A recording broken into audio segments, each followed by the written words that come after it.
Hey, Katrina here with you. Well, I don't know about you, but to me, it feels like QAnon has gone very quiet. Should we be worried? I mean, I feel a bit like the parent of a teenager, and it is very quiet in that bedroom. QAnon first appeared in 2017 and it quickly flooded the internet with conspiracy theories from things like child trafficking, cannibal celebrities, to suggestions that JFK faked his own death and was returning to run for office. But observers say that now QAnon has gone strangely quiet. So it makes you wonder, what are they working on? Or has it just run its course? Mike Rothschild is a global expert on QAnon and he joins us for the briefing now. Mike, thank you very much for joining us on the briefing. Well, thank you. Am I right? Has QAnon gone quiet? Well, I think that what we perceive of as QAnon has definitely changed. The initial version of QAnon, the one that I was tracking and a number of other people were tracking from late 2017 until the end of 2020, was based on President Donald Trump enacting this great purge of the deep state that he would announce on Twitter. Well, Donald Trump is no longer president, has not been for quite some time. There haven't been any Q drops in quite a while. So by its very nature, the conspiracy theory around QAnon really had to change. But what's happened is that the tenets of QAnon, this idea of an all-powerful deep state, of the global elites, running these trafficking rings, of the 2020 election in the U.S. being a fraud, all of that is now mainstream conservatism. So one could say that the actual QAnon has really faded away, but the ideas of Q, in one sense, are really more popular than ever. What about the figure who started all of this? Where are they at and what are they saying? Well, the identity of the person who made the Q drops is still not 100% known, and there are a couple of names that are usually brought in as kind of reliable suspects for who did this. Usually it starts off with this South African web designer named Paul Ferber. He made the first few posts on 4chan. Q then jumped from 4chan to 8chan to a board on 8chan that Paul Ferber ran, where Q was posting for a while and then switched boards on 8chan, and then probably was taken over by the administrator of 8chan, who's Ron Watkins. And if you've seen the HBO documentary Q Into the Storm, Ron Watkins is the guy who's at the end, kind of admits that it was him and then he doesn't.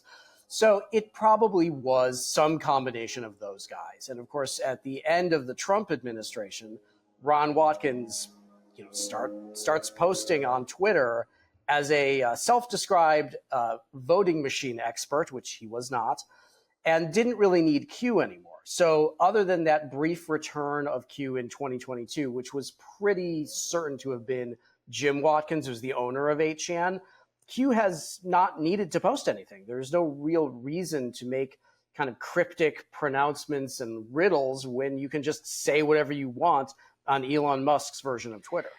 That is very true. So, in the lead up to the 2020 election and in the wake of the January 6 riots, Q was seen on posters and flags and badges. It was pretty much front and center in the protests in the wake of Trump's election loss.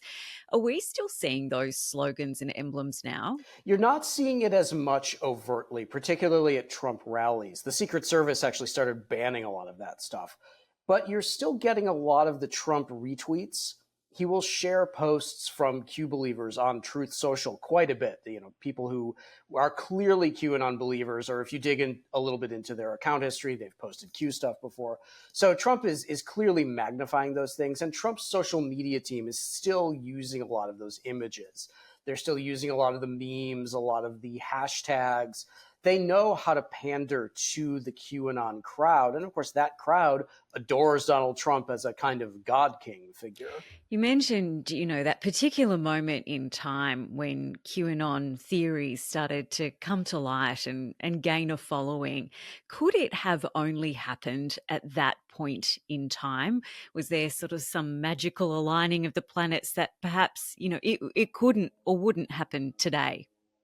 I think that the growth of QAnon when it happened and based on the factors that went into it was very particular to that time. Donald Trump really was the first conspiracy theorist president.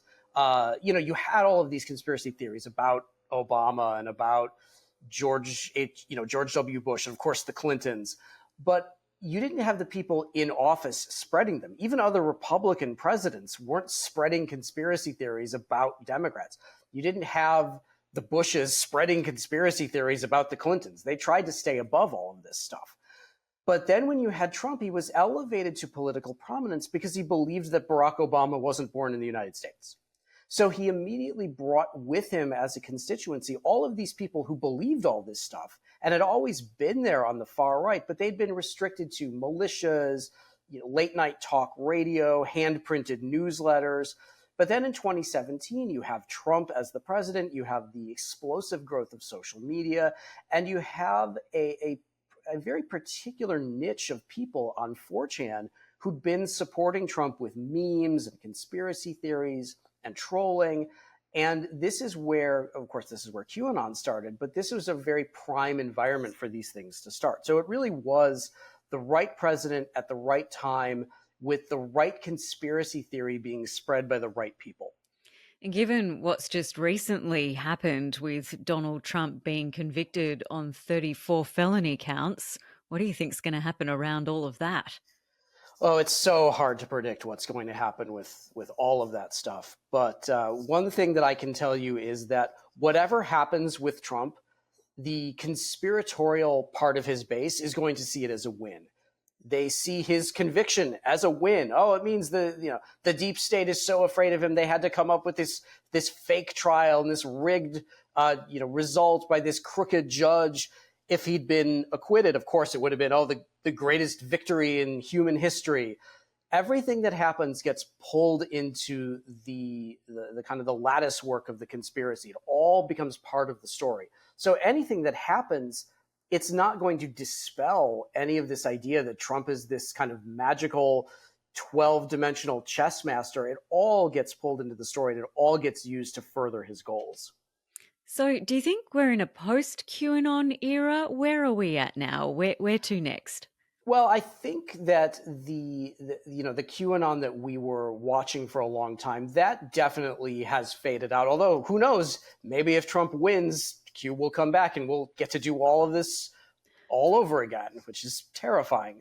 But I think now we're at the point where conspiracism is so ingrained into mainstream conservatism, it doesn't need QAnon anymore. It doesn't need the riddles and the questions and the rhetorical nonsense.